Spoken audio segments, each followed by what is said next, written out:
Good evening, everyone, and welcome to our virtual NBC6 Voices on our Facebook and YouTube pages. I'm Jawan Strader. Well, more than 6 million Floridians are fully vaccinated. This week, Florida resumed the use of Johnson & Johnson's vaccines. Now, it comes less than 2 weeks after an 11-day pause, which was put in place after rare blood clots that were happening associated with this shot. Rare, though. According to a recent study conducted by the U.S. Census Bureau, about 15% of the population will refuse to receive the shot. The J&J pause added to vaccine hesitancy. Now, in our area, we're seeing a reluctance to get vaccinated in many Caribbean communities. On NBC6 and this program specifically, we have spent a lot of time in the past year separating fact from fiction. So we are here to provide information and help subside apprehension about the vaccine. So here to talk to us a little bit more about it are Dr. Eveline Jacques, Linda Joseph, and Sandy Dorsonville. Welcome to the show, ladies. Thank you. Thank you Linda, for having us. You got it. You got it. Well, thank you for joining me this evening. Well, Linda, let's start off with you. You've been at the vaccination site at Miami-Dade College for weeks now. So it's one of the busy venues for getting the shot. What are you seeing there in terms of numbers? Who is getting vaccinated there? Well, I'll tell you this. We are one of the, if not the most successful hub in the country. On a busy day when it was really, the demand was high, we could vaccinate 1,000 an hour, and at one day, 10,000. So I see everyone. I don't see much of people of color or people of underserved community, but there was a great need, and people came, and they came by the droves. And Linda, so far this week, less than 10% of the Johnson & Johnson vaccine has been used. So are people saying why they're avoiding it? It's apprehension, and they're fearful. But the great thing about it is that we don't only have the Johnson & Johnson. There's two other ones that we have and we offer. We have the Moderna, we have the Pfizer, and there has not been any negative reports on those two. Okay, well, Dr. Jacques, let's bring you into the conversation. The government's pausing of the Johnson & Johnson vaccine, along with Pfizer, saying that it may require a third shot, have many folks saying, I told you so. So what do you have to say to them? Well, to go back to the pause of Johnson & Johnson, we need to remember that our country, the United States, holds the safest and the most effective vaccine supply. The pause of the Johnson & Johnson vaccine occurred because the safety system that assures the safetiness of vaccines received a very small report that individuals who've received the vaccine developed a rare but a very severe type of blood clot. After careful review, it was decided that the administration of the vaccine resumed by the CDC and the FDA. Now, we should be cautious and inform our population, especially the age group of women less than 50 years of age. They should be aware of this risk and should be also reminded that other vaccines like the Pfizer and the Moderna are available for them. And we have not yet received any negative reporting or adverse effect of these vaccines. As far as the possibility for the third shot of the Pfizer or the Moderna, we're not yet there. The decision will be made by the CDC and the FDA when the time is right. This will involve a lot of factors, including the rate of breakthrough infection versus efficacy. But let's go back a little bit to the history of vaccines and take some examples. Say polio, for example. One shot is enough. But the flu vaccine, it has been the practice that we receive a shot every year. If it will take for us to receive a booster of the Pfizer or the Moderna later on within the 12 months, if that's what it takes to fight against the deadly pandemic, I do believe that the benefits outweigh the risks. Okay, so Dr. I need to ask you then. So basically, these vaccines are safe. Vaccines are carefully evaluated through clinical trials. Thus far, there has been over 140 million individuals who have received at least the first dose of a vaccine, with close to 100 million people fully vaccinated. And like we just said before, we have not received any adverse events from the Pfizer nor the Moderna. These vaccines are not only safe, but they are highly effective. And Dr. Jacques, should pregnant women get vaccinated? Pregnant women can choose to receive the vaccines anytime it is available to them, depending on where they live. The evidence have not shown any adverse events or the antibodies that are formed from these vaccines would cause harm to the fetus, the developing placenta, nor the pregnancy itself. Okay, Dr. Jacques, one more question before we get over to Sandy. So will vaccine hesitancy make the virus linger longer? Without a doubt, it will delay the sufferance from the pandemic. Each and every individual should get vaccinated. This is the only way the pandemic will stop. And Sandy, I want to bring you into this conversation as well, because I know, especially in the Haitian American community, there is a big hesitancy. Me, myself, I got my second shot. I got vaccinated in an area that is predominantly Haitian American, and nobody was showing up there, very few. And they wanted me to get the message out that folks need to show up. They need to get vaccinated. So I want to hear from you. What kind of outreach programs are you working on? I mean, we're really working on trusted messengers. I think the biggest issue in the Haitian American community is that we are already a community that suffers from very large gaps, technological gaps, language gaps.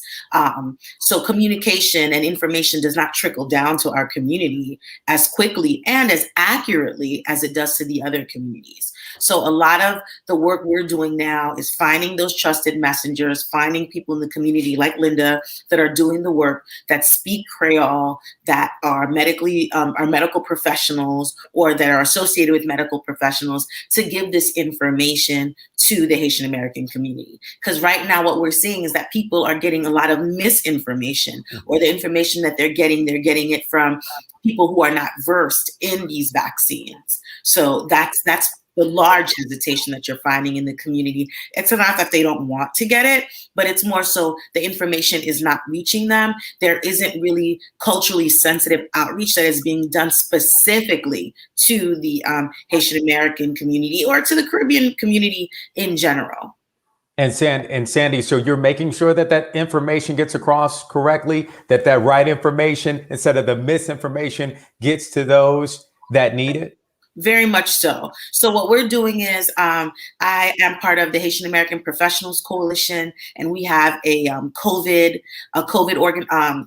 group or COVID cohort where we have mental health professionals, nurses, the Haitian Doctors Association, Haitian Nurses Association, and those groups are doing weekly Zoom meetings. They're participating in shows like yours. They're on the radio. They're doing putting messages out on things like WhatsApp, Facebook, and all types of social media in Haitian Creole, and with trusted messengers giving the information out so that people can feel more comfortable about the information they're receiving. And then also knowing just where to get the vaccination, where in the community it's readily available, if the vaccinations are being given in the evening. Remember, a lot of people in our community are hospitality workers, work in the service industry. They work in the morning all the way till about 6, 7 o'clock. So they need to be able to have vaccination sites open in the evening so that they can reach these locations. So it's all about making sure that we accommodate our community, that we meet them where they're at. All right, Sandy, thank you. And Linda, I want to go back to you because I know earlier this week, the president, he basically loosened, according to the CDC, the guidelines when it comes to wearing masks. But what we saw from the president earlier this week is basically that those who are vaccinated, they could do a little bit more, see a sense more so of normalcy in the fact that they're vaccinated. So what else do you think needs to be done, Linda? I think it's like Sandy said, we just have to get trusted messengers there in our community and just really explain to them. But we're finding, especially in the Haitian community, they want to get vaccinated. They just need to understand the question of where, there's different type of vaccination. So we just need to meet them where they're at. And then after we meet them at, and after they get vaccinated, we need to have a broader conversation about health equity, how we get them to the health. Because once they're vaccinated, we need to make sure they have health care and they can receive health care.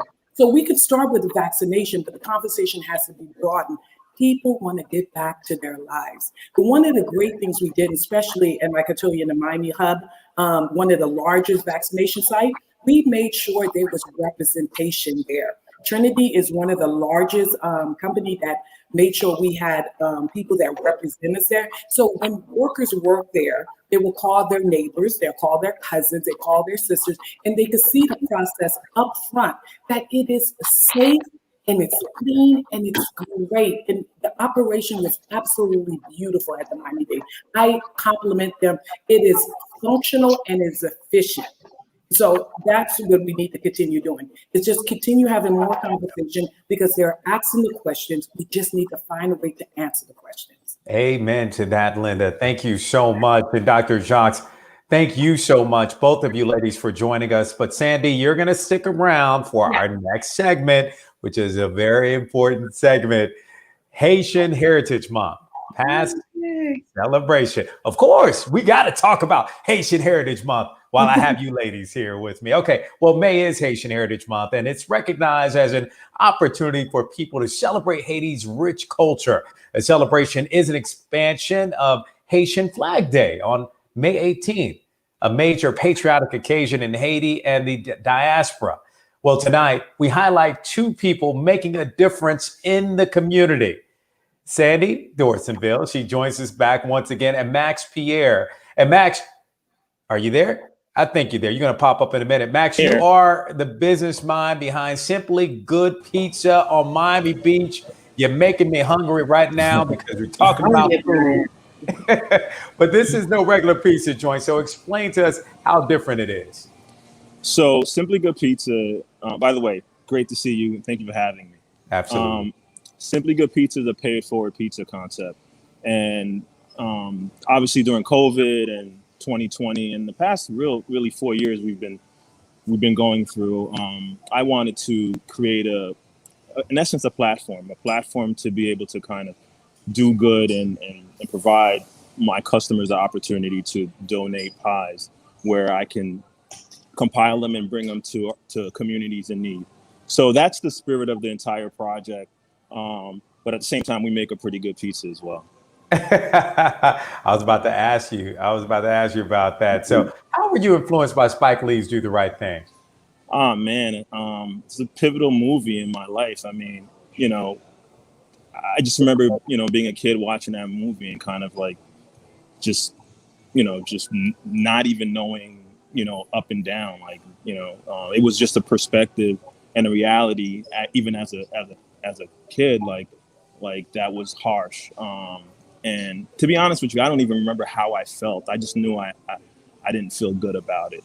And 30 years later, to see George Floyd and the things that were happening in our community, it just brought that back again. So when I started thinking about the idea of creating a platform and pizza just made sense. Do the Right Thing made sense. And to be honest with you, man, like it all kind of just it just came together. I honestly believe this is really, truly bigger than me. So whether it's, the idea of doing the right thing, the idea of being able to create a platform and being able to do good and just really kind of re-envisioning what business and how business is done. I really just wanted to create a business that's 50% service and 50% your traditional entrepreneurship. But yeah, that's how it all kind of came about. But you know, you're a role model for other Black men out there, especially young Black youth and those that are Haitian American. And so explain the idea for Simply Good and how it was birthed in Little Haiti. So I so about 3-4 years ago, in Little River, Little Haiti, I took on a space, and I wanted to kind of, because in the past I've always had these grand ideas, and I work so hard, right, to bring them to fruition. And this particular project, it was really sort of, I just wanted to be in the community. I've had a business on the beach before. I've had a business in the design district, and I wanted to be in Little Haiti, Little River, and I wasn't necessarily sure on exactly what I wanted to do, but what I definitely knew I wanted to do, I wanted the community to kind of dictate the direction of wherever this project went. So, Simply Good Miami was created, and at the time it was really sort of about a space where we can kind of cultivate ideas, bring people together, do events, just kind of the things that I love doing, Q&As. And from that space, before you know it, I was doing book drives, toy drives. A couple of years back, I did a summer camp for some of the kids in the community and was able to raise the funding for it and get the kids, get it all covered. So, and in that space, I started making pizza. Pizza kind of became one of the forces of, trying to get the kids to come in and feel comfortable and right. And 3 years later, I have a pizza shop. I never thought it was going to be that, but yeah. So, I think a lot has happened. I think at this point, I'm just excited. I'm excited about how it's been embraced. I'm excited that we really genuinely have a really great pizza. And I'm even more excited about the fact that I'm able to kind of, contribute to my community, be able to kind of create this platform. And hopefully this platform becomes this national brand. So.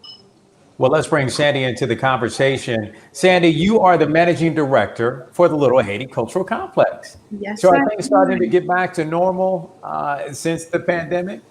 I wouldn't say back to normal, but we are starting to see a little bit more activity. So we've been given the okay to start having outdoor events. So this Saturday, we're going to basically reopen to the public for the opening of Haitian Heritage Month, May 1st.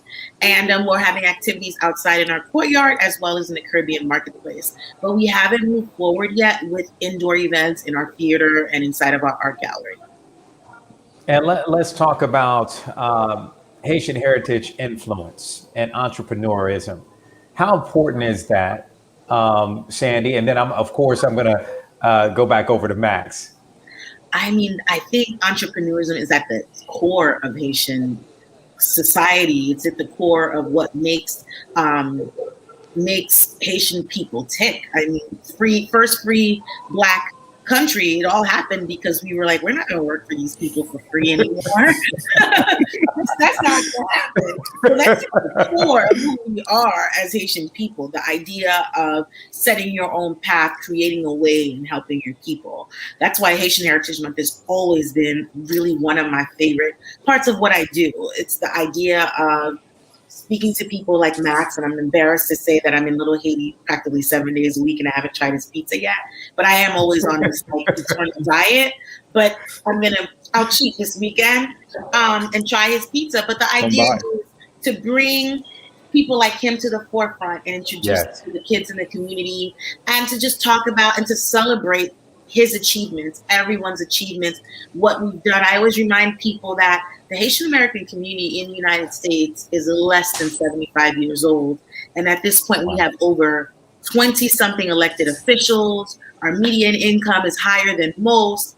Most of our children and many of our children have gone off to college. We are doing wonderful and great things here in the US. So I'm so proud of us as a community and as a people. I think many times, because of the things we see in the media and because of some of the chaos we see in Haiti, we forget that as a group here in the United States, we are doing great, fabulous things. I mean, there's Haitian girl and boy magic happening daily in Little Haiti. So this month of May, we are going to celebrate them. We're going to celebrate entrepreneurs like Max. We're inviting people to come to the Little Haiti Cultural Center every Saturday for Days of Wellness, because after COVID, we know people need to get their bodies back in shape. So we'll have exercise, we'll have healthy food, we'll have live music and art for the kids. It's really going to be a day from 10 a.m.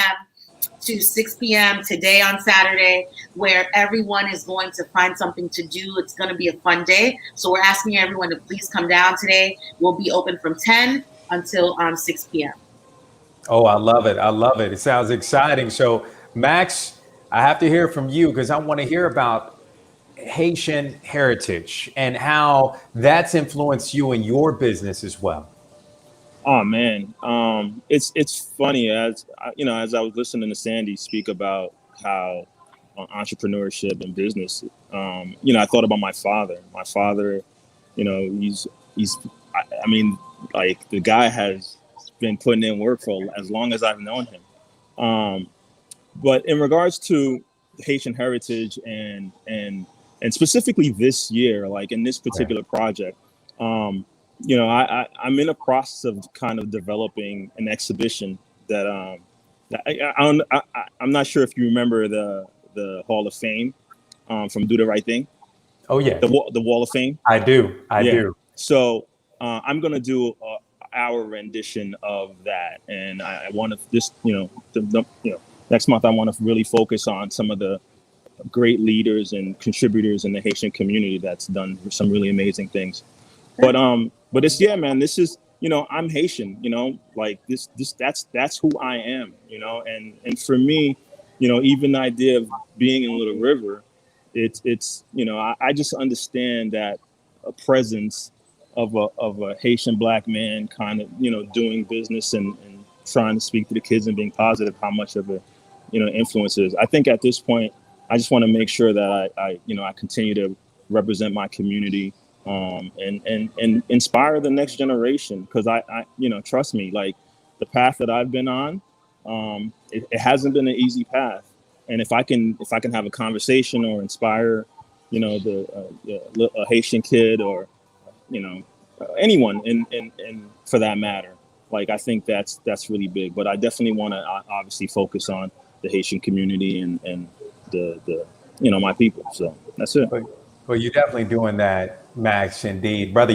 You're sporting the glasses too, like Spike Lee, a little bit. You got to go. You're only missing the New York Knicks hat, the baseball cap. That's the only thing your basketball cap. That's the only thing you're missing right now.